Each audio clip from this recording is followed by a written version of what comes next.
Hello, everyone. Welcome back to our monthly address. So, this is the month of March. The semester is in full swing, and hopefully, we are seeing the last bit of cold weather for the season. I know just a couple of days ago, before recording this, we had a cold snap, kind of minus 20, minus 30. The buses were canceled for one of the days this week, but hopefully, that's all going away. The days are definitely getting longer, more sunlight, so that's always good news. And it seems like everyone is either, getting sick or just getting over being sick, myself included. I still not really feeling 100% here, but hopefully that gets better as more time passes, more time to recover.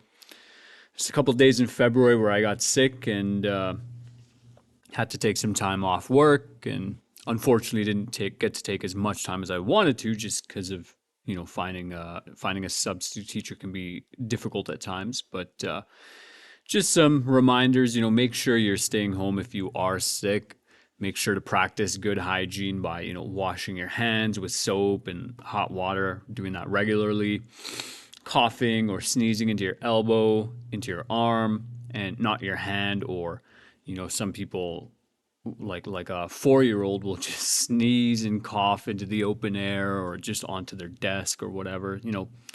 You want to get into the habit of just right into your elbow, right into your elbow, your arm area. So keeping the germs away from surfaces that are going to do a lot of touching, whether it's your own face. You want to avoid touching your eyes and mouth as well. That's how kind of germs get into your body and start negatively influencing you. And if you're sharing food, sharing drinks, I know that's like something that a lot of students were doing, which obviously didn't help with keeping people healthy.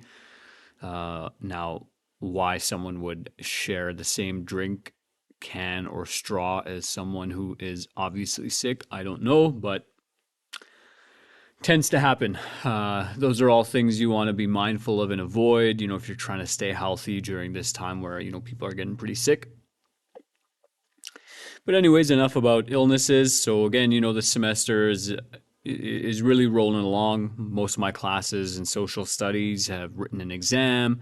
They've done some sort of essay writing or practice, and a couple of them have finished up their first unit chapter. My grade nines are about to finish their second chapter, so there's grades being inputted into PowerSchool, and you're probably seeing your patterns either repeat or potentially you're starting to change some of your habits, right? But generally younger students, more immature students, they're going to continue to do the same things until something clicks in their brain. And so for those students who, aren't studying, aren't reviewing, aren't putting any effort in, and kind of just checked out in class, I mean, you're going to start to see those low grades start coming in again, which is obviously going to negatively impact your future in terms of course selection. And then in terms of habits, well, if you just habitually develop this character where you don't care about what happens, you minimal effort and just apathetic, it's going to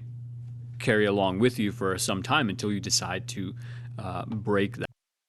So hopefully, working on one specific habit or course at a time is a strategy that maybe you've employed. So, a good strategy would be just pick one subject, right? One core subject, and try to get that course to an 80, 85% plus, making sure not to fall too far behind in your other courses, but doing that to get and to sort of gain a sense of mastery over one subject area.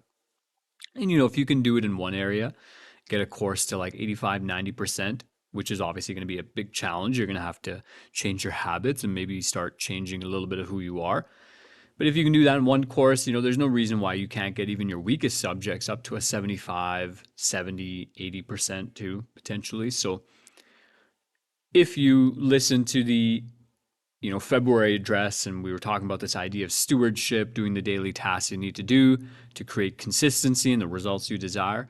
Try that just with one area, right? Obviously, 4 subjects, 2 or 3 core courses is going to be quite the task, but focus on one area and just see where that takes you.